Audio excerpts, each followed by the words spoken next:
বিসমিল্লাহির রহমানির রহিম। ইমাম পরিবার থেকে আমি রাহিনুল বলছিলাম। এর আগে সূরা বাকারার 61 আয়াত পর্যন্ত এর ভিতরে অনেকগুলো শব্দের ব্যাখ্যা দিয়েছি। এরপর থেকে 61টির পর থেকে সূরা বাকারা 61টির পর থেকে কিছু শব্দের ব্যাখ্যা বলতেছে আর কি। যেমন ফুরকান। ফুরকান শব্দের অর্থ হচ্ছে যে ফুরকান মানে কানে ফু দিয়া। যেমন আমরা সাধারণত কানে কীভাবে ফু দিই? ফোন ডিভাইস দিয়ে আমরা যেমন বলি, একদিক থেকে কথা বলি, আরেক দিক থেকে কানে শব্দ আসে, এর বলে ফুরকান।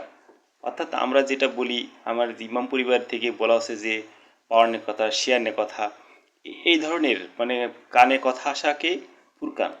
অর্থাৎ গায়েবী কথা যখন কানে আসে এদেরকে বলে ফুরকান। অর্থাৎ একজনের মাধ্যমে আরেকজনকে কথা বলা।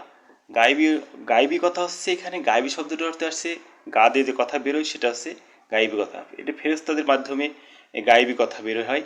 যখন মানুষের সাথে একজনের সাথে আরেকজনের কোনো শেয়ার নিয়ে কথা হয় তখন তাদেরকে বলাই ফুরকান, অর্থাৎ কানে ফু দেয়া।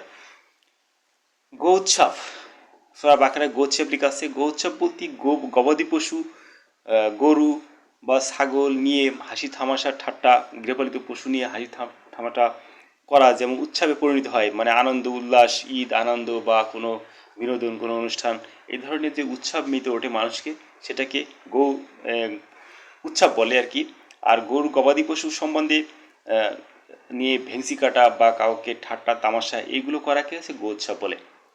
হেদায়েত পদপ্রাপ্ত, হেদায়েত প্রাপ্ত শব্দটা এটা সূরা বাকারা থেকে বলতেছি আর কি। হেদায়েত প্রাপ্ত বলতে হে হে শব্দটা আমরা যেমন আতর বা ঢেকির ওটা হেই, হেই বলতে একটা মুখ দিয়ে যে মুখ থেকে বুক থেকে ভিতর থেকে যে এক ধরনের আলো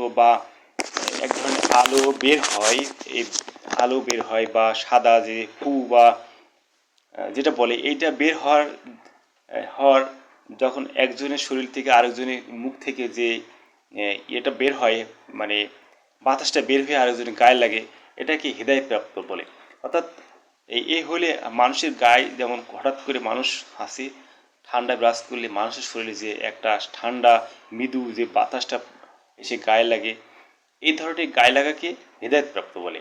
আল্লাহ তরফ থেকে যে ফেরেশতার মাধ্যমে যারা ভালো মানুষ ভালো কাজ করে বা তাদেরকে এক ধরনের আলো বা পাওয়ার তাদের শরীরে এসে ধাক্কা লাগে, এই ধাক্কা লাগাকেই বলে হেদায়েতপ্রাপ্ত। আমরা বলি আত্মা, এখানে আছে আত্মা শব্দের পরে আসুক। যেমন মান্না, সালাওয়াত। মান্না বলতে মায়ের উন্না বলতে মায়ের বুকের উপর যে উন্না রাখা হয় তাদেরকে। সালাওয়া বলতে হচ্ছে সালোয়ার কামিজ, যেটা বলা হয় সালোয়ার প্যান্ট বা পায়জামা এই ধরনের। অর্থাৎ মান্না সালোয়া দেওয়া বলতে মানুষকে মানুষ যে ন্যাংটা বা উলঙ্গ অবস্থায় অর্থাৎ অসামাজিক কার্যকলাপে বিভিন্ন ধরনের লিপ্ত থাকে, এসব অসামাজিক কার্যক্রম লিপ্ত হওয়া থেকে বিরত থাকে এক পর্যায়ে তাদেরকে ঢাকা বা তাদেরকে একটা স্বাধীনতার ভিতরে, তাদেরকে একটা সুস্থ সমাজ, সুস্থ পরিবেশের ভিতরে ফিরে আসাকে মান্না ও সালোয়াত বলা হয়। অর্থাৎ সুস্থ সামাজিক একটা ঘেরুয়া বা পদ্মাশীল বা পবিত্রভাবে থাকার একটা যে ব্যবস্থা, তার নামই হচ্ছে মান্না ও সালাওয়াত। আমরা বলছি যে নবী এবং রসুল কি। এর আগে বেশ কিছু ভিডিওতে বলছি নবী ও রসুল কি, নবী কিভাবে হয়, রসুল কিভাবে হয়, নবীদের কার্যক্রম কি, রসুলদের কার্যক্রম কি, নবীরা কিভাবে এই পৃথিবীতে আসার পরে তাদেরকে কিভাবে নবুওয়াত হয়েছে, কিভাবে রসুল হয়েছে, এসব বর্ণনা বা বিবরণগুলোতে পূর্বের প্রিভিয়াসে আপনার যে ইউটিউব ভিডিওতে আমি বলছি। নবী বলতে নবুয়াত, নবী শব্দ অর্থ হচ্ছে লেবু চিপে যে রস বের হয় এক ধরনের। অর্থাৎ লেবু যদি আমরা কাটার পরে যে শিরশির লেবুর ভিতরে যে দানাটা থাকে, এই দানা এই এক ধরনের দানা দানা রসালো বা পানিওয়ালা দানা, এইগুলো থেকে, এইসব লেবুর থেকে শব্দ হচ্ছে নবুয়াত আর কি। তাই মানুষ শরীরের যখন আল্লাহর তরফ থেকে স্পেশাল কোনো আলো নবুওতপ্রাপ্ত হয় তখন আল্লাহর তরফ থেকে রসুল মানে নবী ফেরেশতাদের মাধ্যমে তাদের শরীরে কোনো অংশ ফেটে লেবুর মতো চাপ দিলে যে রসটা বের হয়, এই ধরনের একটা প্রক্রিয়া, একটা সিস্টেম। যেমন মানুষের এই ধরনের, আমি যেমন বললাম যে নাজিল শব্দটা হচ্ছে ঝিলঝিলে জাল বা র্যাম রোম, এইভাবে ফুলে ওঠার পরে এইভাবে এক ধরনের ফাঁপা বাস মানুষ দেখা যায় বাড়ন্ত বয়সের, সাধারণত ক্লাস 7-8-এ পড়লে এই সময় ছেলে অথবা মেয়েদের একটু অল্প বয়সের, যেমন বগল এখানে বা পায়ের বিভিন্ন জায়গায় সাদা সাদা জায়গা ফেটে বাস্ট হয়ে মানুষ হঠাৎ করে লম্বা হয়, বড় হয়। এই ধরনের ফেটে পড়ে বা এই ধরনের একটা ফাটা অবস্থায় সেখানে জিল বা জাল একটা তৈরি হওয়ার জন্য র্যাম তৈরি হয়, সেখান থেকে এই নবীর উৎপত্তি হয়। অর্থাৎ ফেটে যাওয়ার পরে সেটা পুনরায় আবার পুনরায় সেম অবস্থায় পাওয়া যায়।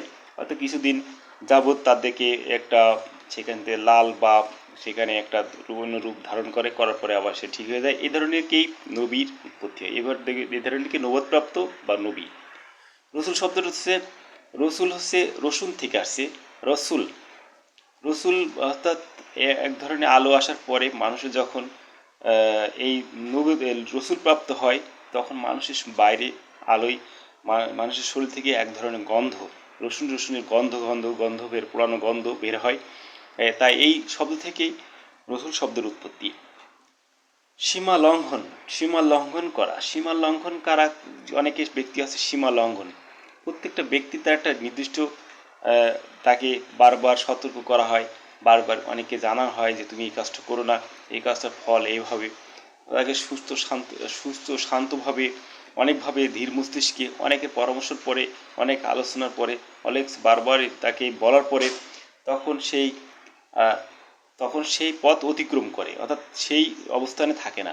সাধারণ মানুষের বেলায় দেখা যায় যে একটা কথা বলার পরে সে হয়তো শোনে, তারপরে দেখা যায় যে কিছুদিন পরে সে একটু শোনার চেষ্টা করে যে আমি বিষয়টা অতটা সীমা লঙ্ঘন করে না। কিছু কিছু ব্যক্তি আছে তারা সীমা লঙ্ঘন বলতে একটা অতিক্রম মানে মাত্রা অতিরিক্ত করে ফেলায়।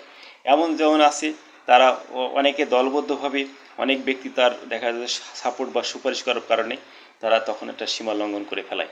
এই ধরনের ব্যক্তিদেরকে সীমা লঙ্ঘনকারী ব্যক্তি বলা হয়। এখানে আমরা বলছি কিয়ামত কি। কিয়ামত সূরা বাকরায় কিয়ামত শব্দটা আছে। কিয়ামত শব্দ হচ্ছে কিয়া মানে কোনো উপায় নেই। কিয়া শব্দ অর্থ হচ্ছে কোনো উপায় নেই। মত শব্দ অর্থ প্রস্রাব। তাই কিয়ামত যখন পৃথিবী ধ্বংস হবে তখন এই পাওয়ার বা আলো, মানে এই পৃথিবীর সব কিছুর উৎস হচ্ছে আলো বা পাওয়ার বা লাইট। আবার পৃথিবীর ধ্বংসের মাধ্যম বা ধ্বংসের দ্বারা বা ধ্বংসের যে প্রক্রিয়া বা সিস্টেম যা দ্বারা ধ্বংস হবে সেটা হচ্ছে পাওয়ার বা আলো দ্বারা। তাই এই কিয়ামত অর্থাৎ কিয়া মানে উপায় নেই, আর মত মানে প্রস্রাব, অর্থাৎ মানুষ এই পৃথিবী ধ্বংস করবে ফেরেশতার মাধ্যম দিয়ে। আল্লাহ ফেরেশতার মাধ্যম দিয়ে। ফেরেশতা বলতে এখানে আমি বললাম যে ফেরেশতার নিয়ত তৈরি পাওয়ার বা আলো দ্বারা।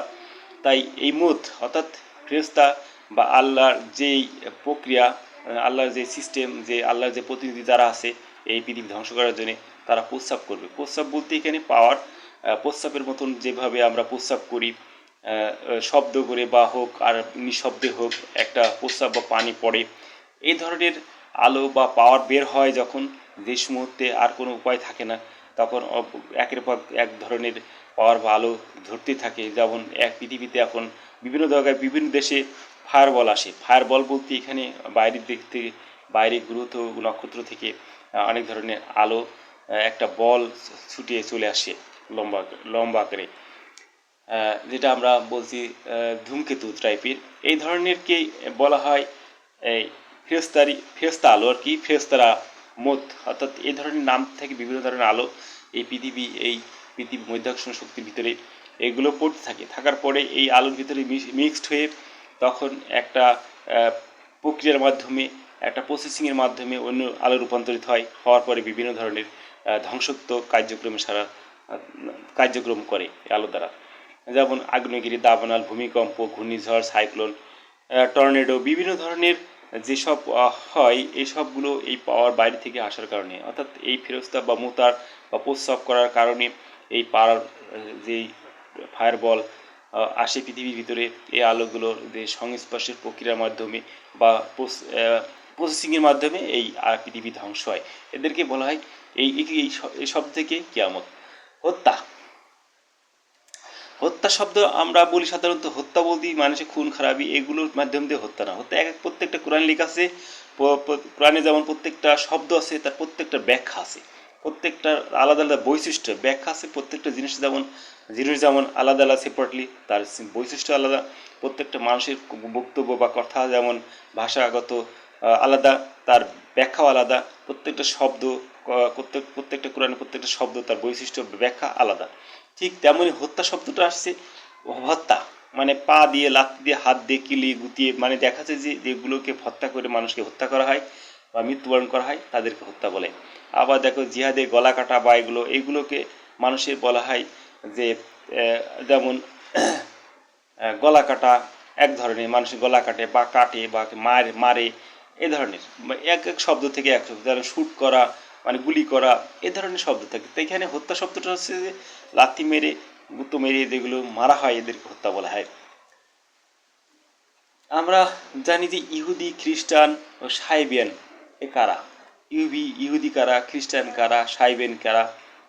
হ্যাঁ, এখানে ইহুদি বলতে ইহুদি, ই ই বলতে নিজের, হু বলতে হুকি মারা, হুদি হুদি মানে কোনো একটা নির্দিষ্ট জায়গায় হুকি যারা মারে তাদেরকে ইহুদি বলা হয়। এই শব্দ থেকে ইহুদি শব্দ। খ্রিস্টান শব্দ হচ্ছে ইনক্রিজ ডিক্রিজ নট ক্রিজ বলে খ্রিস্টান, অর্থাৎ ইনক্রিজ ডিক্রিজ নট ক্রিজ মানে এই শব্দ থেকে খ্রিস্টান, নট ক্রিস থেকে খ্রিস্টান, অর্থাৎ এমন খ্রিস্টান ধর্মটা এমন যে বাড়েও না কমেও না, একটা নির্দিষ্ট জায়গায় থাকে, কিছুটা বাড়ে বাড়ার পরে আবার যেমন যেটাকে বলা হয় ইলাস্টিক শব্দ থেকেই, রাবার থেকে এই ধরনের শব্দ থেকেই খ্রিস্টান শব্দটা উৎপত্তি। এবার খ্রিস্টান। সাহেব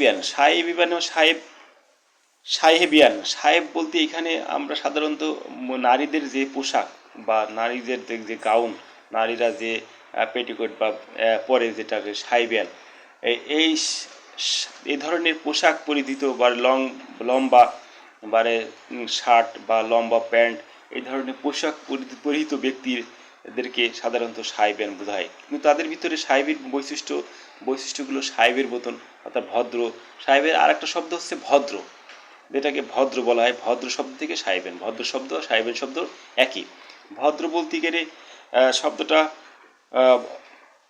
এখানে ভদ্র বলতে নম্র, ভদ্র যেটা পোলাইট আর কি, এই শব্দ থেকে ভদ্র শব্দটা, ভদ্র আর সাহেবেন একই। এখানে ভদ্র শব্দটা হচ্ছে ভাদ্র, বাংলাদেশে ভদ্র শব্দটা আসছে বাঙালি শব্দ, আর ভাদ্র শব্দটা হচ্ছে বাংলা শব্দ। ভাদ্র মাস আশ্বিন, কার্তিক, অগ্রহায়ণ, পুষ, মাঘ, ফাল্গুন, চৈত, বৈশাখ, জ্যৈষ্ঠী, আষাঢ়, শ্রাবণ। এখানে ভাদ্র মাসটা হচ্ছে এমন একটা মাস, দেখা যায় যে সেই মাসটাতে দেখা যায় যে অতিরিক্ত না বৃষ্টি, না গরম, না ঠান্ডা, এমন একটা মৃদু যে বৈশিষ্ট্য, যেটা বলে স্মুথ একটা সিজন বা স্মুথ একটা মাস। এই স্মুথ সিস্টেম এই মাসটাকে ভাদ্র মাস বলা হয় বাংলাদেশে, এই সময়টাকে। আর এই ভাদ্র থেকে ভদ্র, যেমন শীতকালে মানুষের অতিরিক্ত ঠান্ডা পড়ে, গ্রীষ্মকালে অতিরিক্ত গরম, বর্ষাকালে অতিরিক্ত বৃষ্টি। ঠিক সেম ভাদ্র মাসে এমন একটা সময়, ভাদ্রকাল এমন একটা সময়, সেটা দেখা যায় যে না ঠান্ডা, না গরম, না শীত, মানে এটা নাতিশীতোষ বলা যায়, নাতিশীতোষ অথবা নমনীয়, অথবা দেখা যায় যে একটা স্মুথ একটা সিজনকে ভাদ্র থেকে ভদ্র।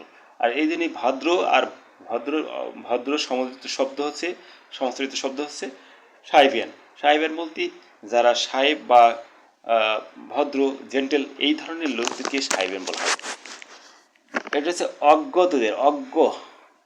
বিজ্ঞ, অজ্ঞ বলতে যাদের অক্ষর জ্ঞান নেই তাদেরকে অজ্ঞ বোঝায়।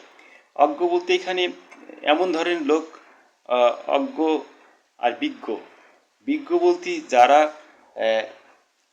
অজ্ঞ বলতে অক্ষর জ্ঞান নেই তাদেরকে অজ্ঞ, শুধু অক্ষর জ্ঞান নেই বলে তারা অজ্ঞ, তারা হচ্ছে নিরক্ষর। আর অজ্ঞ আর বিজ্ঞ হচ্ছে যারা পড়াশুনো করে, যাদের ডিগ্রিধারী আছে, তারা দেখা যায় বিভিন্ন বিষয়ে জ্ঞান জানে এবং মানুষকে ধর্মীয় বিধিবিধান, মানুষের যে মনস্তাত্ত্বিক বিধিবিধান, মানুষের যে মানসিক প্রশান্তি আসে, মানুষের কোন কাজ করলে ভালো হয়, তারপরে মানুষের বিবেক বিবেক বলে একটা যে প্রশ্ন, এই ধরনের থেকে বা তাদের পাঠ্য বিষয় জ্ঞান থেকে মানে ভালো দিক নিয়ে আলোচনা সমালোচনা বা ভালো কাজের পরিচালনা করে, এই ধরনকে বলা হয় কি বিজ্ঞ। আর অজ্ঞ বলতে যারা পড়াশুনো জানে, যাদের কার্যকলাপ, যাদের মনস্তাত্ত্বিক বিধিবিধান, ধর্মীয় বিধিবিধান এসবগুলো মানে না, বা তাদের ধর্মীয় বিধিবিধান মানে না, এরপরে তাদের যে বিবেচনা, মনস্তাত্ত্বিক এসব কোনো কিছু তারা অবহেলার পাত্র, বা তাদের নিজের মন গড়া নীতি নির্ধারণ নিয়ে সবসময় ব্যস্ত থাকে, তাদেরকে অজ্ঞ বলা হয়। হৃদয়মঙ্গমটা জিনিসটা কি? হৃদয়মঙ্গম হচ্ছে মানে হৃদয় বলতে হার্ট, মানে বুকের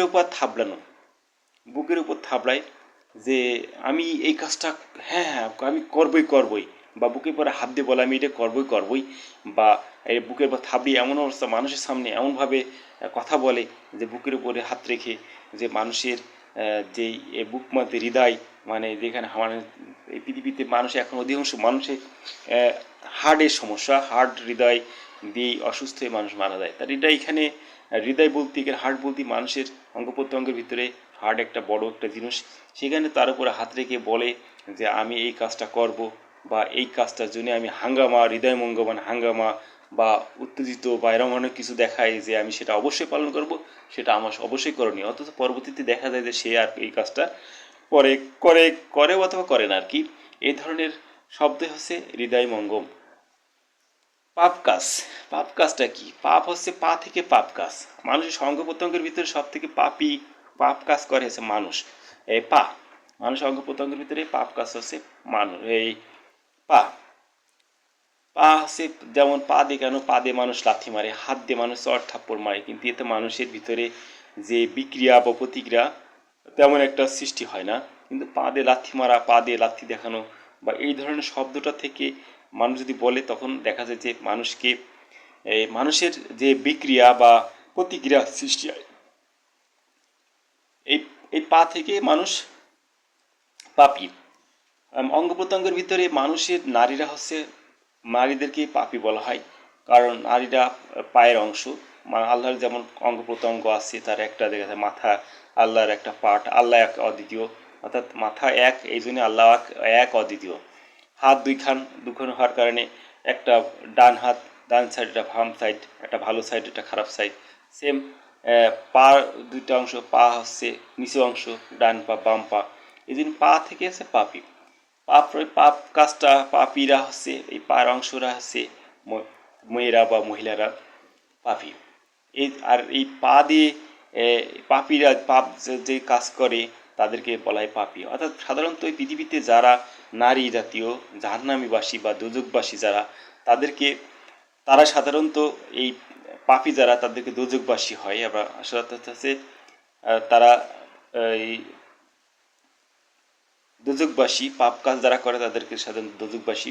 তাই পাপ হচ্ছে যেই দোজখবাসীতে যারা, তারা সাধারণত এই দুনিয়াটা জাহান্নামের একটা অংশ। এখন এই দুনিয়াতে পৃথিবীতে যারা মানুষ যারা যা কিছু বসবাস করে, তার ভিতরে যে নারী মানে পুরুষ এবং নারী, গরু হলে দেখা যায় যে ষাঁড়, বলদ, তারপরে এই গাভী যেমন নারী বা স্ত্রীলিঙ্গ, ছাগল হলে মাদি ছাগল বা ধাড়ি ছাগল, এটা স্ত্রীলিঙ্গ। এই ধরনের শব্দ থেকে যারা এই সব নারী বা নারী জাতীয় বা নারী লিঙ্গ যারা আছে, তাদের ভিতরকে পাপী যারা, তাদেরকে সৃষ্টি দ্বারা পাপ কাজ যারা করে, তারা এই নারী লিঙ্গ অধিকারী আর কি। দোজখবাসী বলতে এখানে বোঝায় দোজখ একের সাথে আর এক যোগ করলে দোজখ, একের সাথে এক যোগ। পৃথিবীতে যে পরিমাণ আগুন আছে, যে পরিমাণ আগুনের পাওয়ার আছে, এই পাওয়ারের সাথে নতুন করে আগুন যোগ করাকে দোজখ বলে। অর্থাৎ এমন একটা জায়গা, যেমন এখন অনেক দেশে ভলকানো বা আগ্নেয়গিরি বের হয়, এই আগ্নেয়গিরি যে পরিমাণ আগুন বের হয়, তার সাথে এই পরিমাণ আগুন থেকে আর এক পরিমাণ আগুন সেখানে যোগ করা জায়গাটা হচ্ছে দোজখ। অর্থাৎ মানুষ মৃত্যু যাওয়ার পরে, মানুষ মারা যাওয়ার পরে কিয়ামতের সময় দেখা যায় যে এই কিয়ামত যে টাইমটা, এই টাইমটার ভিতরে মানুষ যখন মারা যায় তখন আল্লাহ ফেরেশতা দ্বারা বা আল্লাহর প্রতিনিধি দ্বারা, যারা ধ্বংসকারী তাদেরকে এই আগুনের যে আগুন আছে পৃথিবীতে যে পরিমাণ, একটা নির্দিষ্ট পরিমাণ, কোনো একটা মানুষের একটা প্ল্যান বা প্রোগ্রাম থাকে যে এই জায়গাতে আমি এত টাকা খরচ করব। এখন একটা ঈদের মার্কেটিং, 10,000 টাকা নিয়ে একজন ব্যক্তি আমার বাজারে গেল মার্কেটিং করতে, দেখা গেল সে এই 10,000 টাকায় হচ্ছে না বলে সে অন্য জায়গা থেকে আরও 10,000 টাকা নিয়ে সে মার্কেটিং করতে গেল। ঠিক এই পৃথিবীতে যে পরিমাণ আগুন নির্ধারিত আছে, এই আগুনে দেখা যায় যে হয় না, শেষে এই পৃথিবী ধ্বংস হওয়ার কারণে বাইরের থেকে আরেক গুণ পরিমাণ আগুন নেশে সেখানে যুক্ত হয়। এই যুক্ত হওয়াকে দোজখ বলে। অর্থাৎ মানুষ মারা যাওয়ার পরে যারা খারাপ কাজে লিপ্ত, পাপী কাজে লিপ্ত, পাপ কাজে লিপ্ত হয় তাদেরকে এই দোজখ তাদের নির্ধারিত। এই কারণে পাপ কাজ করার পরে তাদেরকে এই দোজখের ভিতরে ফেলাই দেওয়া হয়। অনবহিত, অনবহিত, অনবহিত নন। এখানে অনবহিত বলতে অবহিত মানে জানানো, আর অনবহিত মধ্যে অনবহিত বলতে এখানে আগেই থেকেই জানানো। আগে থেকে জানানো বলতে আগে থেকে কোনো কথা বের করে তাদেরকে জানানো হয়েছে যে তোমরা এটা করো না, বা এটা করলে তোমাদের ফল খারাপ হবে, বা এই যে হলে তোমাদের কুফল হবে, এই কাজটা করো না। মানে পূর্বে থেকে তাদেরকে বের করে বা জানানো হয়েছে, এবং দেখা যায় যে পরবর্তীতে মাঝখানে তার দীর্ঘ লং টাইম তাদেরকে জানানো হয়নি, পূর্বেই জানানো হয়েছে পরবর্তীতে। এই ধরনের তাদেরকে এই ধরনের শব্দ থেকে অনবহিত বলা হয়। মানে আগেই জানানো হয়েছে, মাঝে জানানো হয়নি, পরে এসে দেখা যায় যে আবার তাদেরকে জানানো হয়। তারা সতর্ক না হওয়ার পরে তারা দেখা যায় তাদের যে শাস্তির বিধান আছে সেই শাস্তিমূলক, আগে থেকে যে শাস্তির বিধান নির্ধারিত থাকে সেই ধরনের শাস্তির ভিতরে তাকে শাস্তিমূলক ব্যবস্থা করা হয়। এই ধরনের শব্দ থেকে অনবহিত বলে। অর্থাৎ আগে জানানো হয়েছে, মাঝে জানানো হয়নি, পরবর্তীতে আবার জানানো হয়, এই ধরনের শব্দ থেকে অনবহিত। অর্থাৎ তাদের হয়তো ভুলে যায় বা মনে থাকে না, আগেই অনবহিত করা হয়, এই ধরনের বলা শব্দ থেকে অনবহিত। এখানে সূরা বাকরা আছে যে মাতা পিতা আত্মীয় স্বজন, পিতৃহীন ও দারিদ্র প্রতি সদাই ব্যবহার। জাকাত বলে জাকাত মানে দেখা যায় যে কোনো কিছু অংশ কেটে ফেলা, মানুষের হালাল বা বৈধ যে রুজি বা উপার্জিত বা উৎপাদিত যেসব জিনিস থেকে উদ্বৃত্ত যে সম্পত্তি বা সম্পদ, অ্যাসেট বা খাদ্যদ্রব্য, যে কোনো জিনিসের থেকে তার উদ্বৃত্ত পরিমাণ কিছু অংশ কেটে বা সেটে বা অন্যদেরকে দান করে দেওয়া, এই ধরনের শব্দ থেকে জাকাত যা কিছু অংশ সেটে বা কেটে ফেলে তাদেরকে হালকা বা ভারী সম্পদের যে ভারীটা আসে, এই ভারীটার থেকে কিছু লাঘব করা সম্পত্তি অন্যদেরকে দেওয়াটাই আছে জাকাত। সম্পত্তির একটা সিস্টেম আছে, প্রত্যেকটা ব্যক্তি যদি অতিরিক্ত বা উদ্বৃত্ত সম্পত্তি হয় তার একটা ওয়েট বা ওজন আছে, এটা অদৃশ্য, যে মানুষকে কোনো মাপার যন্ত্র বা এই ধরনের কোনো কিছু না, এটা মানুষ নিজেই সেটা অনুধাবন করতে পারে বা নিজেই তার ফিল বা অনুভব করতে পারে যে মানুষের যদি কোনো ব্যক্তি সৎ বা অনেস্ট বা ভালো ব্যক্তি হন, সেই ব্যক্তি তার উদ্বৃত্ত সম্পত্তির যে ভার বা ওজন বা একটা পরিমাপ করা তার মন বা আত্মা বা বিবেক দিয়ে সে ব্যক্তি অনুভব করতে পারে। এই অনুভব থেকেই তার কিছু অংশ অন্যদেরকে দান করে দেওয়াকে জাকাত। তাই আমি বলছি যে কোরআনে যেগুলো পালন করতে বলছে সেগুলো পালন করা ফরজ, যেগুলো নিষেধ করছে সেগুলো না করাও ফরজ। অর্থাৎ কোরআন মানুষের উপর ফরজ। একটা বিষয় হচ্ছে যে মানুষ, কোরআন যেটা বলছে যে তোমরা এই কাজটা করো, যেমন জাকাত আদায় করা হচ্ছে ফরজ। পাপ কাজ করো না, অর্থাৎ পাপ কাজটা না করাটাও ফরজ। অর্থাৎ পাপ কাজ করতে নিষেধ করছে কোরআনে, সেই কারণে পাপ কাজ করবে না, এটা মানুষেরও ফরজ। অর্থাৎ যে কাজ করতে বলছে, পালন করতে বলছে, সেটা অবশ্যই পালন করাটা ফরজ। যে কাজটা নিষেধ করছে সেটা না করাটাও ফরজ। অর্থাৎ মানুষের উপর কোরআন ফরজ। এখানে আছে আত্মা রুহু।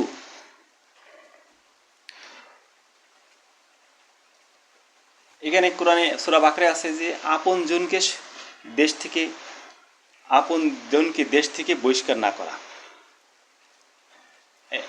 আপনজনকে দেশ থেকে, স্বদেশ থেকে, নিজের দেশ থেকে বহিষ্কার না করা বা বের করে না দেওয়া, এটা ফরজ।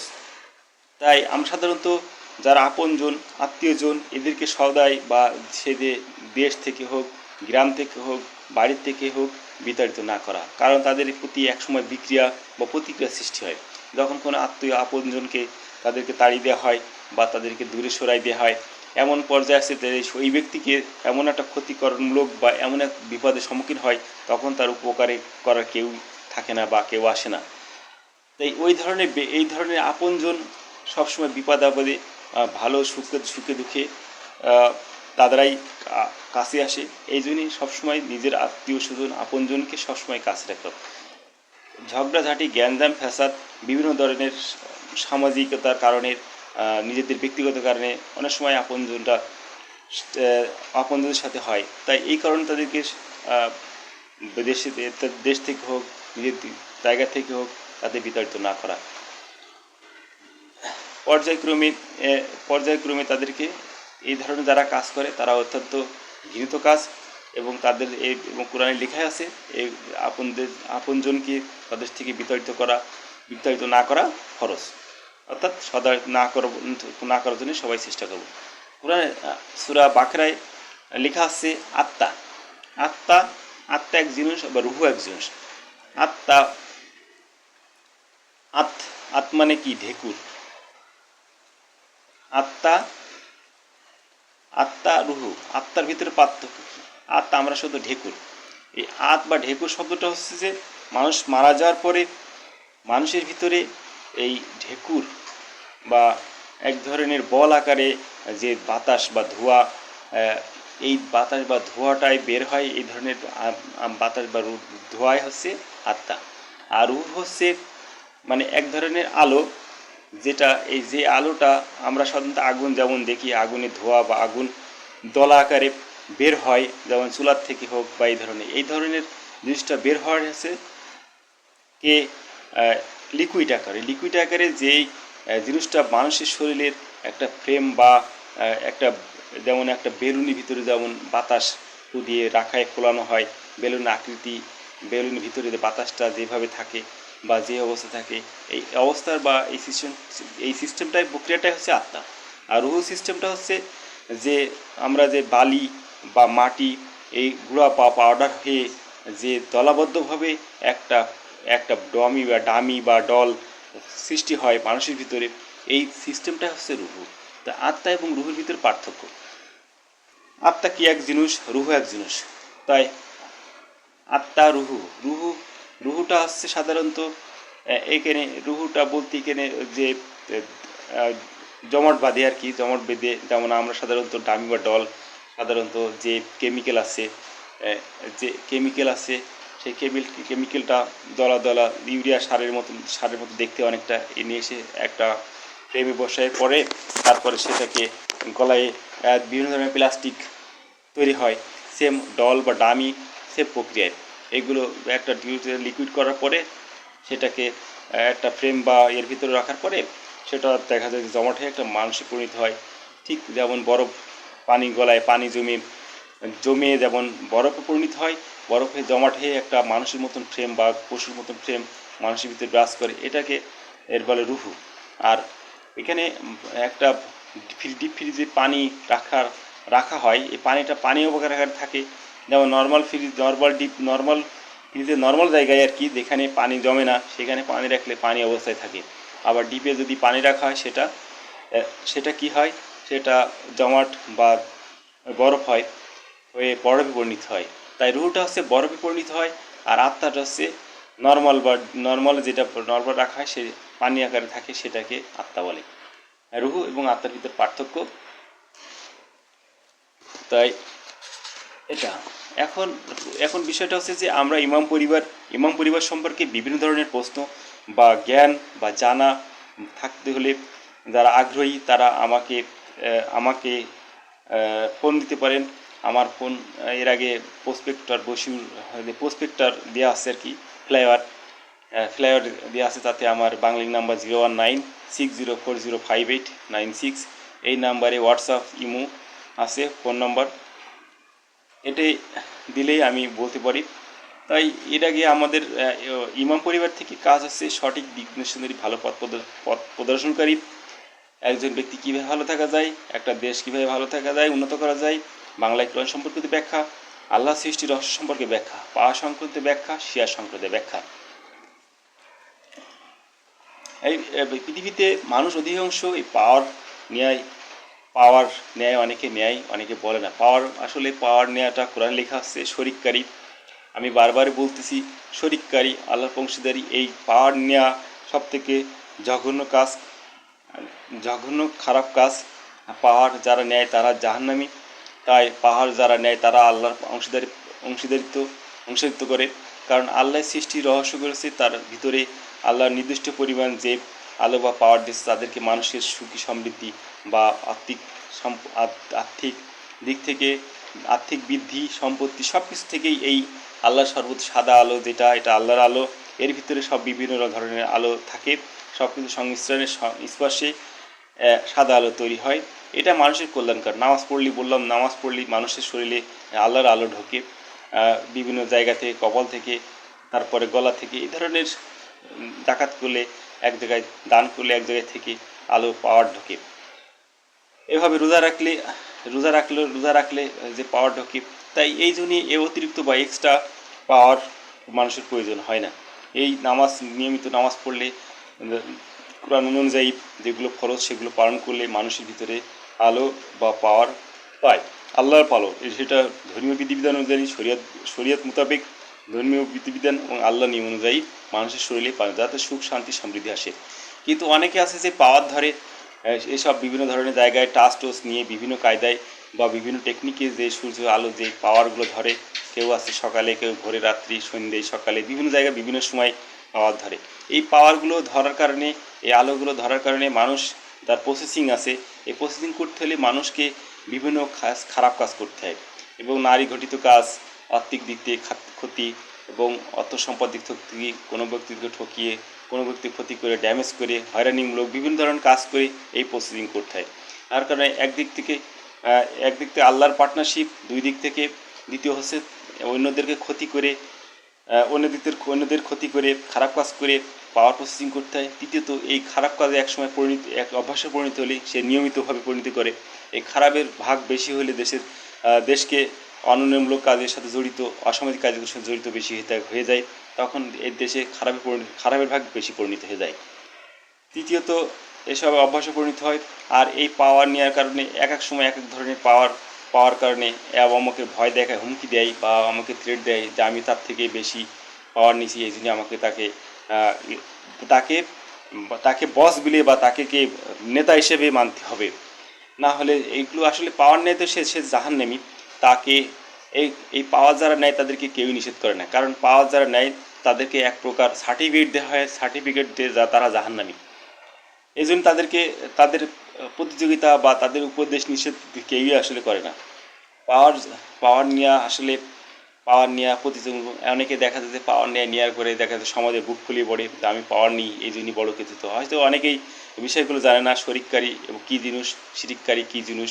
শরিককারী এখানে পাওয়ার ধরা, আলো ধরা, লাইট ধরাকে শরিককারী। আর শিরিককারী হচ্ছে দেবদেবী মাথা নিচু করা, এইগুলো ঠাকুর পূজা করা, মূর্তি পূজা করা, বিভিন্ন ধরনের পূজা করা, এই পূজা করা, এগুলোকে শিরিককারী। যেমন শিরিককারী সাধারণত দেবদেবী পূজা করা, তারা দেখা যায় যে আল্লাহর কাজ হচ্ছে সৃষ্টিকারী, ধ্বংসকারী। তিনি শক্তিশালী এবং সৃষ্টিকারী, ধ্বংসকারী। কিন্তু একটা ঠাকুর বানালে সে না পারে সৃষ্টি করতে, না পারে ধ্বংস করতে। অর্থাৎ একজনকে আরেকজনের সাথে তুলনা করা সব থেকে জঘন্য কাজ। কেউ যদি কোনো অফিসে চাকরি করেন বা কোনো জায়গায় কেউ নেতা থাকেন, বা দেখা যায় যে যদি সাধারণত অফিসে চাকরি করলে বসের সাথে যদি অন্য একজন নিম্ন শ্রেণী তাকে তুলনা করা হয়, তাকে দেখা যায় তার চাকরি থেকে আউট করে দেয় বা বাদ দিয়ে দেয়। সেম আল্লাহ একজন সৃষ্টিকারী, ধ্বংসকারী, একজন ঠাকুর মাটিতে তৈরি করা, মানুষের তৈরি, সেই জিনিসটা দিয়ে না পারে পৃথিবী ধ্বংস করতে, না পারে পৃথিবীর কোনো কিছু সৃষ্টি করতে। এবং তার সাথে তুলনা করলে আল্লাহ তাকে জঘন্য জঘন্য জায়গায় বা জঘন্য খারাপ কাজ, দোজখবাসী, জাহান্নামবাসী এসবগুলো করে থাকেন। তাই আমরা সাধারণত শরিককারী বা শিরিককারী দুটোর একটাও সবসময় অ্যাভয়েড করবো বা এড়িয়ে চলবো, যাতে কোনো এই ধরনের কাজ থেকে বিরত থাকবো। আর যারা করে তাদেরকে নিষেধ করব। শরিককারী যারা, তাদের সাথে উঠা বসা শরিককারী শিরকারী তাদের উঠা বসা, কথাবার্তা, চাল চলন, তাদের অনুসরণ বা তাদের সাথে এমন কোনো কিছুই আসলে না করা উচিত। এবং তাদেরকে আগে সতর্ক করতে হবে যে তোমরা এটা শরিক করছো বা শিরিক করো, এই দিন তোমাদের সাথে আমাদের কোনো লেনদেন, আদান প্রদান, উঠা বসা, বিয়ে শাদী, সামাজিক ব্যবসা বাণিজ্য সব কিছুই আসলে তাদের থেকে দূরে সরে রাখা। কারণ তারা দেশের ক্ষতি, তারা মানুষের ক্ষতি, পরকালে তারাই ক্ষতি। তাই এইসব জিনিস থেকে তাদেরকে সরে আসতে হবে। একজন ব্যক্তি কিভাবে ভালো থাকা যায়? একজন ব্যক্তি ভালো থাকার প্রথম উপায় হচ্ছে এইগুলো: যারা শরিককারী, শিরিককারী, যারা আল্লাহ বিরোধী, যারা অধর্ম পালন করে, যারা ধর্মীয় নীতিজ্ঞান বোধ যাদের ভিতরে নেই, যাদের নিয়মিত, যাদের সৎকর্মশীল না, যারা অসামাজিক কার্যকলাপে লিপ্ত, তাদের থেকে দূরে থাকতে হবে।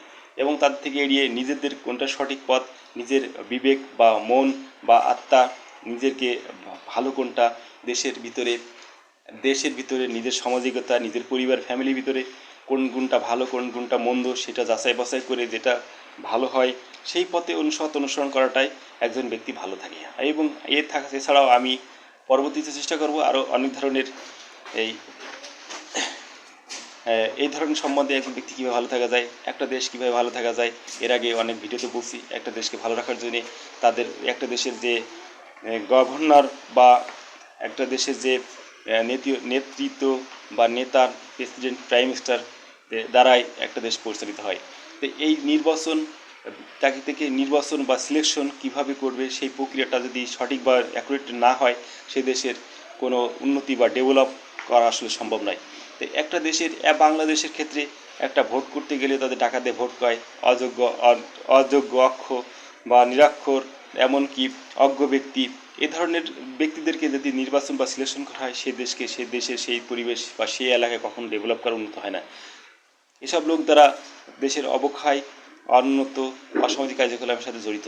তাই একজন ব্যক্তিকে সিলেকশন বা নির্বাচন করতে হলে তাদেরকে এখনকার সিস্টেম লটারির মাধ্যমে দেখা যায় প্রত্যেকটি গ্রামে একজন করে, প্রত্যেকটি গ্রামে যারা মাস্টার্স পাস এমন ধরনের শ্রেণীর ছেলেদের বয়স হবে দেখা যায় 45 থেকে 50 এমন বয়স, বা 40 থেকে 50 এমন বয়সের লোকদেরকে নির্বাচন করে, লটারির মাধ্যমে নির্বাচন করে, প্রত্যেক গ্রাম থেকে নির্বাচন করে, প্রত্যেক বাড়ি থেকে দেখা যায় গ্রামের ভিতরে একজন, লটারি করে একজন। এভাবে দেখছি একটা থানায় 100 গ্রামের ভিতরে 100টা জনকে সিলেকশন করার পরে লটারির মাধ্যমে যে হবে সেই হবে আসলে সেই হবে ওই এলাকার বা ওই থানার বা ওই উপজেলার এমপি বা এই ধরনের সিস্টেম। এবং তাদেরকে মাসিক বেতন বা এই ধরনের তারা পাবে, মাসিক বেতন ভাতা যা পাবে করণীয়, এবং তাদেরকে ওই এলাকায় দেখাশোনা করা, অর্থাৎ তাদেরকে একটা বাংলাদেশের একটা সার্ভিস লোক, এই ধরনের আর কি, পার্লামেন্ট সার্ভিস, অর্থাৎ জনগণের প্রতিনিধি, জনগণের দায়িত্ব, সেই নির্বাচিত হবে এভাবে। তো এভাবে সিলেকশন করলে একটা দেশ, জাতি ডেভেলপ করা সম্ভব। এরপরে আরও একটা দেশ বা দেশকে কীভাবে ডেভেলপ করা যায় তার পরামর্শ আমি পর থেকে আরও আস্তে আস্তে দিতে থাকবো। বাংলায় কোরআন সম্পর্কিত ব্যাখ্যা, স্টেপ বাই স্টেপ যে সূরাগুলো আছে, আয়াতগুলো আছে, তার থেকে শব্দগুলো বলতে থাকবো। তারপরে পাওয়ার কি? পাওয়ার হচ্ছে সূর্যের আলো, মাল্টি গ্যালাক্সি ইউনিভার্সিটি, যেগুলো আমরা সাধারণ স্যাটেলাইট থেকে বিভিন্ন ধরনের কালার, রং, হলুদ, নীল, সবুজ, এই ধরনের আলো, এই আলোগুলো মানুষের শরীরে পুষ্পরা ঢোকা করে, এইগুলোকে পাওয়ার বলে। কিন্তু সাধারণ মানুষকে এগুলো ধরা আসলে বোধগম্য নয়। একমাত্র আল্লাহ যাদেরকে নবী রসুলকে হিদায়াতপ্রাপ্ত, বা আল্লাহ নবী এবং রসুলদেরকে যাদেরকে যাদেরকে সিলেকশন করছে, যাদেরকে নির্বাচন করছে নবী রসুল হিসেবে, তারাই একমাত্র এই আলো পাওয়ার ধারা অধিকারী। এছাড়া অন্য ব্যক্তিদের পাওয়ার বা আলো ধরার কোনো নিয়ম নেই, কারণ তারা যদি আলো বা পাওয়ার ধরে তারা হচ্ছে জাহান্নামী। তাই যারা নবী এবং রসুল, যারা হিদায়াতপ্রাপ্ত, যারা এই নবুওতপ্রাপ্ত, যারা আল্লাহ তাদেরকে পাওয়ার অধিকারী, তারাই একমাত্র পাওয়ার ধারার ক্ষমতা রাখে এবং তারাই পাওয়ার ধারার অধিকারী। এছাড়া অন্য কোনো ব্যক্তি, এই সাধারণ ব্যক্তি, এইগুলো পাওয়ার ধরার কোনো নিয়ম নেই। আর সাধারণ ব্যক্তি যদি পাওয়ার ধরে তারা জাহান্নামী হবে। তাই এই হচ্ছে যা এই পাওয়ারগুলো সূর্য আলো থেকেই, শুধু যে সূর্য আলো থেকে পাওয়ার পাওয়া যায় না, চন্দ্র থেকে পাওয়া যায়, তারা থেকে পাওয়া যায়, গ্রহ থেকে, গ্যালাক্সি, মাল্টি গ্যালাক্সি ইউনিভার্স থেকে পাওয়া যায়। তা আমাদের সাধারণত পাওয়ারটা উচ্চ উচ্চ হচ্ছে সূর্য বা সান থেকে। কারণ সান সূর্যের আলোর সাহায্যে মধ্যাকর্ষণ ভিত্তি করে এই পৃথিবীতে আসে। তাই এই কেন আমাদের আমাদের যে পাওয়ারটা আসে সেটা সূর্য থেকে। দিনে এবং রাত্রে দেখা যায় যে তারার আলোর থেকেও আসে। এবং তাদের প্রতিফলিত হয়ে এর সাহায্যে আসে। অর্থাৎ বাইরে যে আলোগুলো সাহায্যে যে টেনে নিয়ে এসে পৃথিবীর ভিতরে ছড়ায়, যা মানুষের যে কৃষিক্ষেত, শিল্পক্ষেত, মানুষের সব ক্ষেত্রেই আসলে এই পাওয়ার প্রয়োজন হয়। তাই আল্লাহ এমন একটা সিস্টেম তৈরি করে গেছে, পৃথিবীর পাশাপাশি চাঁদকে তার উপগ্রহ, সূর্য তার নক্ষত্র, বিভিন্ন তারাগুলোকে তার নক্ষত্র, উপগ্রহ, গ্রহ হিসেবে তার লাইট দিয়ে যতটুকু প্রয়োজন ততটুকু আসলে নির্বাচিত করা হয়েছে। তাই সাধারণত আমরা কোনো কৃষিক্ষেত্রে চাষাবাদ করতে গেলে বা শিল্পক্ষেত্রে ব্যবসা বাণিজ্য করতে গেলে, একজন ব্যক্তি ব্যবসা করতে গেলে তার প্রয়োজনীয় যেমন জিনিসপত্র দরকার হয়, বিভিন্ন ধরনের জিনিসপত্র। একজন কৃষিক্ষেত্রে যেমন চাষ করতে গেলে গরু, নাঙল, জোয়াল এভাবে প্রয়োজন হয়, ঠিক তেমনই পৃথিবী একটা আল্লাহর একটা যদি চাষের ক্ষেত্র হয়, এখানে সূর্য হচ্ছে নক্ষত্র, গ্রহ, চাঁদ, গ্রহ এবং তারাগুলো তাদেরকে বিভিন্নভাবে তাদের সহায়ক বা উপকরণীয় জিনিস বা বস্তু হিসেবে রূপে কাজ করে।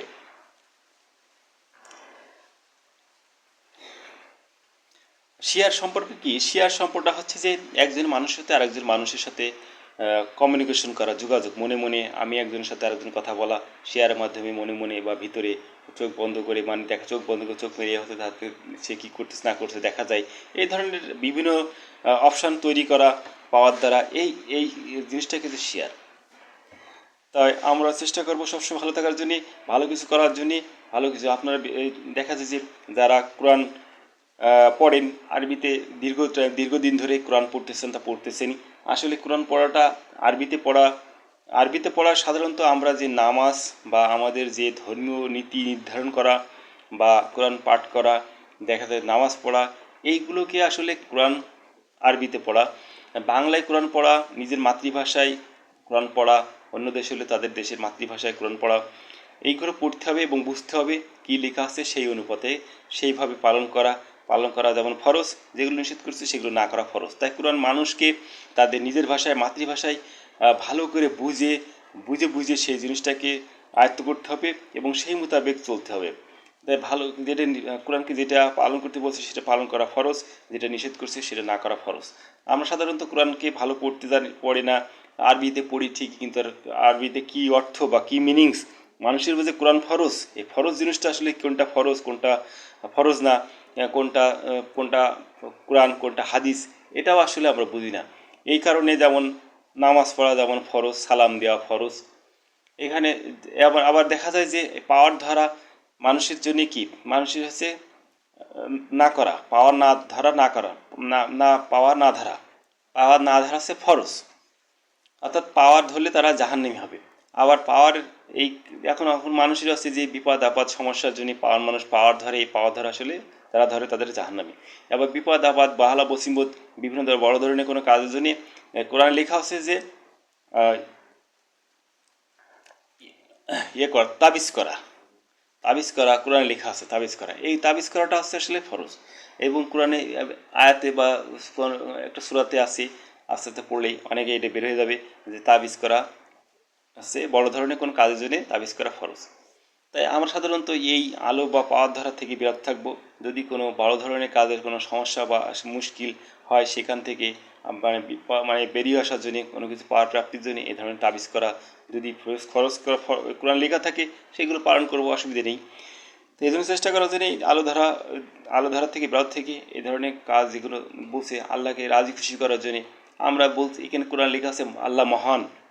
আল্লাহ মহান শব্দটা যদি আমরা ব্যবহার করি যে আল্লাহ মহান, আল্লাহকে প্রশংসা কর, বা সাধারণত মানুষ যে প্রচলিত ভাষায় যেটা বলে তেল মারা, আল্লাহ মহান শব্দটা বেশি ব্যবহার করলে দেখা যায় যে অনেক সময় অনেক বালা বসিবত থেকে আল্লাহ মহান বলতে, মহান আল্লাহ বড় আকারে হন, তাকে বেশি বেশি করে কোনো ব্যক্তিকে যদি বলা হয় প্রশংসা, কোনো ছেলে বা কোনো ছেলে মেয়েদেরকে বলা হয়, ডেকে বলা হয়, আদর করে বলা হয় তুমি বড় হও, ভালো কিছু করো।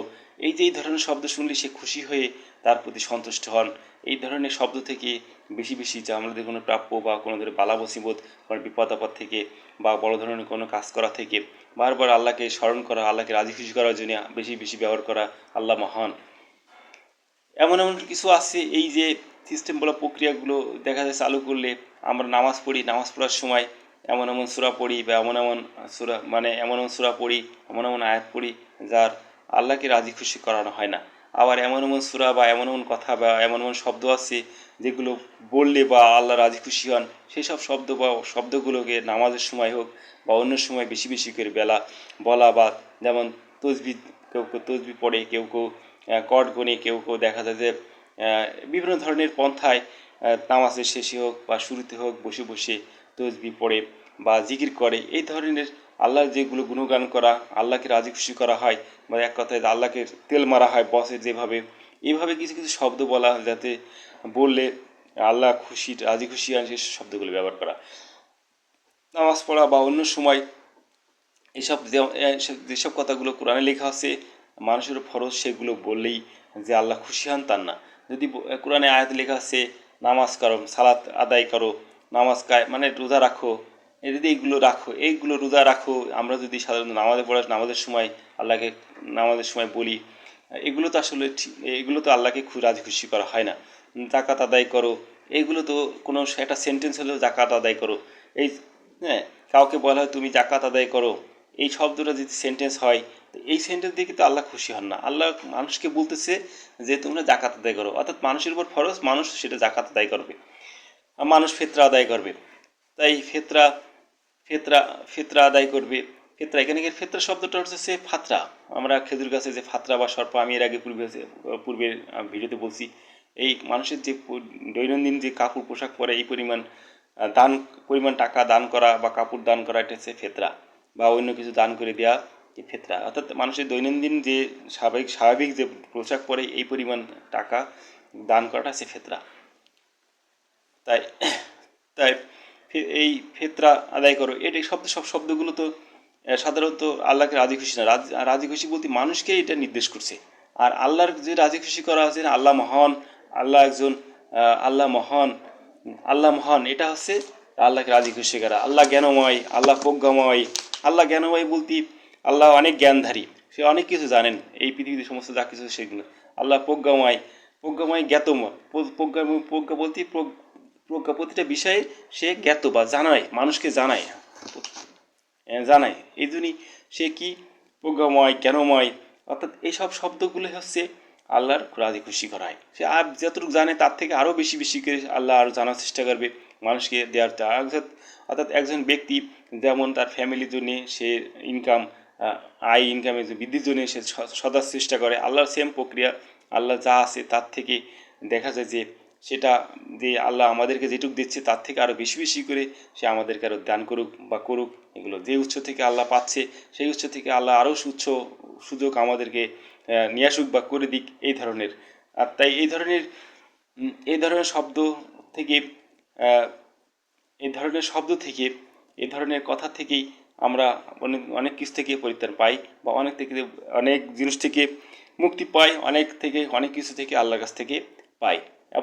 এমন শব্দ বা এমন কথা আল্লাহর কাছে যা বললে রাজি খুশি হন সেগুলো। এখন বলতে হচ্ছে যে আমরা যেমন কোনো ব্যক্তিকে বলি যে আমাকে এটা দাও, ব্যক্তি আমার সামনে আছে, অন্য ধর্মের লোক তো বলতে পারে যে সে আমরা কার কাছে চাইলে আমরা পাই। তো এখানে আমরা যে অদৃশ্যভাবে আল্লাহর কাছে চাচ্ছি, আল্লাহ আমাদেরকে কেন দেবে কিংবা কে দিচ্ছে, আল্লাহ কোনো ব্যক্তি না বা কি, তাহলে কীভাবে দেয়? এখানে প্রশ্নটা হচ্ছে এই ধরনের, যা আমরা সাধারণত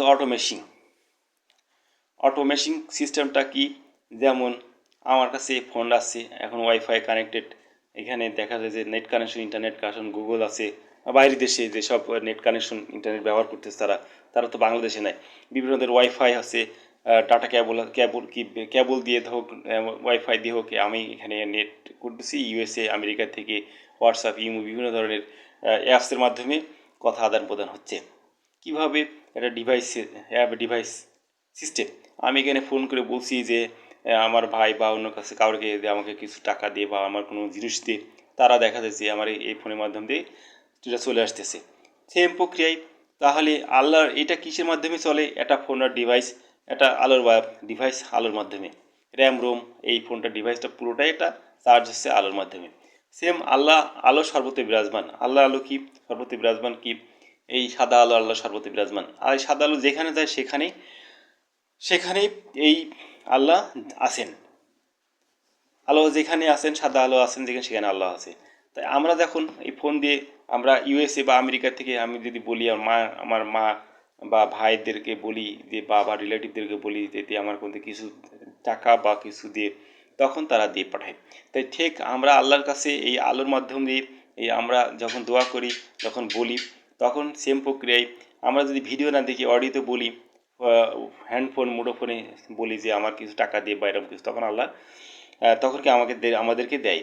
সেম আল্লাহর কাছে এই প্রক্রিয়া। মানুষ হচ্ছে অতি নমনীয় বস্তু। আমরা যে আলোর মাধ্যমে বলি, আলোর মাধ্যমে এইভাবে ডিভাইস বা সেট আপ করা আছে যে আল্লাহর কাছে চাইলে আল্লাহ আমাদেরকে এভাবে দান করেন। আবার আমরা যদি কোনো আমার ভাই বা মা তাদেরকে টাকা পয়সা চাই, তাদেরকে দেখা যায় তেল না মারলে আসলে কি তারাও টাকা বা অন্য কিছু দেয় না।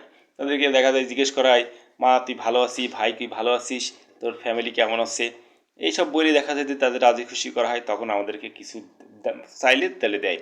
সেম প্রক্রিয়ায় আল্লাহকে এইভাবে আল্লাহর প্রক্রিয়াকে আল্লাহর কাছে সে আল্লাহ যে নিয়ম কারণ বা নবী রসুলের মাধ্যমে যেসব নিয়ম কারণ দিয়েছে আল্লাহর কাছে কীভাবে চাইতে হবে, সেই নিয়ম কারণ অনুযায়ী আল্লাহর কাছে চাইতে হবে, এমন কিছু বলতে হবে যাতে আল্লাহ রাজি খুশি হয়ে আমাদেরকে কিছু দান করেন। আমাদের সবসময় প্রয়োজন, আমাদের অভাবের কোনো শেষ নেই, যার কারণে আমরা সবসময় চাই যে আমাদের ভালো থাকি, সুখী থাকি, আত্মসম্পদ সবসময় বৃদ্ধি হোক, ভালোভাবে বেঁচে থাকার জন্য তাগিদ এসব করার জন্যে আমরা চাইতে থাকি। এই জন্য আল্লাহর কাছে সেইভাবে রাজি খুশি করা এবং সেইভাবে তেল মানে খাস এক শব্দটা বারবারই ব্যবহার করতেছি, তেল মারা, আসলে সেইভাবে আমাদেরকে তেল মারতে হবে এবং তেল সেভাবে বললে আল্লাহ আমাদেরকে দেবে বা পাওয়ার একটা আমরা আশা করতে পারি। তাই সাধারণত খারাপ কাজ করলে আসলে এখানে আল্লাহ বলছে খারাপ কাজ করে কেউ যদি চায় তাকে তাকে দেবে। আল্লাহকে খারাপ কাজ করলে এখানে আল্লাহ বলতেছে, কোরআনে বলতেছে মানুষকে দুই ভাগে বিভক্ত করছি। একটা, কেউ যদি ভালো কাজ করতে তাকে ভালো পথ অনুসরণ করায়, কেউ যদি খারাপ পথ অনুসরণ করে তাকে খারাপ পথ অনুসরণ করে। কারণ পৃথিবীতে সমস্ত কিছু আল্লাহর সৃষ্টি, ভালোটা আল্লাহর সৃষ্টি, মন্দটা আল্লাহর সৃষ্টি। অর্থাৎ যে যেখানে চাবে, যদি কোনো ব্যক্তি ভালো কাজ করতে চায় তাকে ভালো পথ অনুসরণ করায়, আর যখন কোনো ব্যক্তি খারাপ পথ অনুসরণ করে তাকে খারাপ পথ অনুসরণ করায়। তাই খারাপ কাজ করে যদি কেউ খারাপ কাজ করে যদি কেউ চায় ভালো চায়, আসলে তখন তাকে ভালো কাজ কি দেয়, ভালো জিনিস কি দেয় না। এই জন্যই খারাপ কাজ অবস্থায় খারাপ কাজ চাইলে, ভালো চাইলে সেই খারাপের পরিণত হয়, আর তাকে খারাপের ভিতরে ঢুকাই দেয়।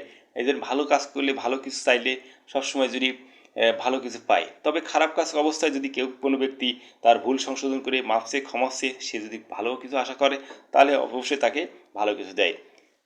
ঠিক ভালো অবস্থায় যদি কোনো ব্যক্তি খারাপ কাজ করে, তখন তাকে এই ভালো কাজ থেকে তাকে বিতাড়িত করে খারাপে পরিণত হয়। তো এইভাবে মানুষকে ভালো কাজ করে, ভালো কিছু করে, ভালো সময় ভালো কিছু করে ভালো কিছু চাওয়ার আশা করতে হবে, এটাই মানুষের সঠিক নিয়ম।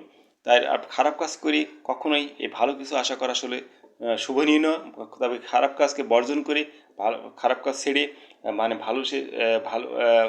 ভালোভাবে শুদ্ধ মস্তিষ্কে সুন্দরভাবে ভালো কাজ করার চেষ্টা করতে হবে এবং ভালো কাজ করার চেষ্টা খারাপ থেকে থেকে ভালো হয়ে ভালো কিছু আশা করতে হবে। এটাই সবসময় মানুষের তাগিদ।